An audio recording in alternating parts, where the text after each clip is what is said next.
This episode of The Memory Palace is brought to you by Article. We are big fans of Article here at The Memory Palace.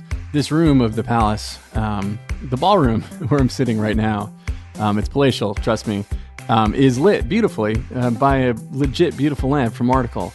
This stuff is of extraordinarily high quality. It is truly lovely furniture that's influenced by, mid-century modern and Scandinavian styles. I have a feeling you're really going to like it. If you've never checked it out before, summer and warmer weather is right around the corner here in the Northern Hemisphere. And they really have fantastic outdoor furniture.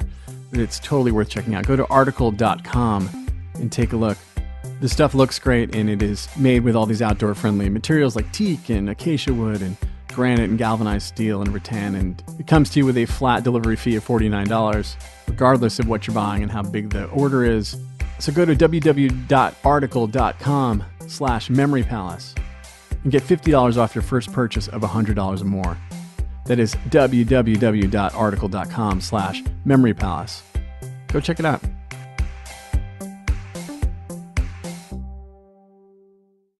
The Memory Palace is brought to you by Rate Marketplace. If you're a homeowner, did you know it takes just minutes to see if you're eligible to save up to $4,000 a year?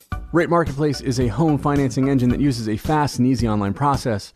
With Rate Marketplace, you can drop the paperwork and in a few minutes get a custom mortgage solution from your phone or computer. If you want to get started and see your savings at ratemarketplace.com/memorypalace. That's ratemarketplace.com/memorypalace. They are an equal housing lender. MLS number 1137890. This is the Memory Palace. I'm Nate DiMeo. A postcard from Brevard County, Florida, dated July 16th, 1969. The traffic was backed up for miles, for days. After midnight the morning of, T-minus 10 hours, people just started giving up, abandoning their cars, setting out on foot, lit by headlights, scored by car radios, Pontiacs idling, bumper to bumper to bumper to bumper, on the narrow road beside the ocean. The road itself had come a long way. In the 10 years and change since the United States had come to Brevard County to launch the rockets.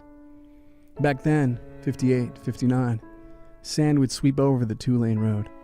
Marsh grass would push up through the cracks, ripple in the slipstream created by juddering trucks laden with rocket parts and rocket fuel, by cars with government plates, carrying rocket scientists and astronauts and engineers, riding with the windows down, maybe letting their flattened palms ride the salt breeze, knowing exactly which forces were at play as they moved them up and down.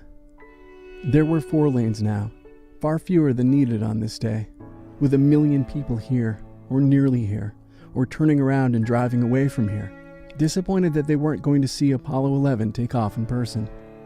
The 3,500 hotel rooms in Cocoa Beach and the other beach towns were full, had been for months, as were the campgrounds, and the beaches themselves, and the parking lots, clearings in the woods off the road, packed with tents and trailers, station wagons with their tailgates down, for hibachis, for the feet of taller children in sleeping bags in the back, waking up with the morning light. On the morning men were going to the moon. President Nixon was at home, watching in the Oval Office, but his predecessor was there, in the bleachers set aside for VIPs. Hard to think of a more IP, really, than LBJ, there in his blue suit. No sunglasses, just that Texas hill country squint. Still answering to Mr. President, of course, but perhaps not quite used to it not quite meaning what it did just months before. But still, to be here, and be congratulated, rightly, for getting the space program to this point, on the brink of history, real history, human history, when the whole thing could have gone off the rails so many times in the last 10 years.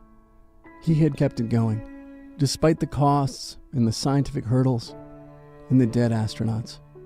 Grissom, Chaffee, White, killed in a routine test, and the others, Freeman and C and Bassett and Williams and Lawrence, just flying their jets as part of their jobs. And a dead president. So much of this was his dream. So much of this day was cooked up and kicked around in the White House all those years ago. Not that many, really. Must have felt like more. Feet up on the desk. Bobby there, too. Dead now, too. But Johnson kept that dream alive, made sure the train kept rolling, even when so much else had gone so wrong these last years. So many other dreams had been put on hold. Not space, though. He kept to the terms of the pledge. Jack Kennedy's promise to land a man on the moon before the decade was out. It was ballsy, semi-arbitrary, certainly ill-advised. But here they were. And here was Walter Cronkite, as always, calling the launches since Shepard in '61. And here were the rest of them, the press, the usual suspects, and the fellows who just came in for the big ones. Wasn't that long ago that they were all big ones. But with Vietnam, and Bobby, and Dr. King, Berkeley, Columbia, the riots, that Manson thing, just a few weeks before, all of it. What's another rocket?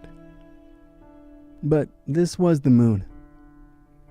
2,000 press passes have been handed out to people from everywhere, every language, all taking up space, taking up your usual spot, the place you like to put your typewriter and your ashtray, thwarting your plan to kick back for a second and ask that guy you run into at these things, to ask them if they got a load of Johnny Carson and what's his name, the big guy, Ed McMahon in the box. Must have been something for those two. They had been making jokes on TV about all these guys, all the astronauts, LBJ, since '62. And here they were, right there with them, not on one of the boats that clogged the canals of Mosquito Lagoon, or bobbed off the beach, where Alan Shepard, the first American in space, was on that morning meeting Charles Lindbergh, his childhood hero, the man who made him want to fly, and one of just a handful of people who knew what it meant to be a vessel of other people's dreams, and who knew what it meant to live within those dreams, who knew the cold above the North Atlantic, or the heat of re-entry, or the banality of days upon decades, earthbound. But this was a day unlike any other. Even the locals there on that beach knew it, no matter how many launches they'd watched from that beach in the last 10 years. Of course, some of them weren't allowed on that beach 10 years ago.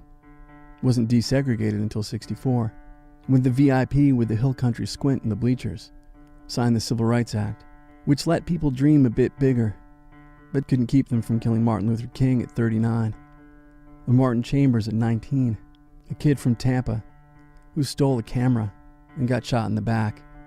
And then there was a riot. One of so many. Hard to keep a dream in sight with so much smoke coming off your cities.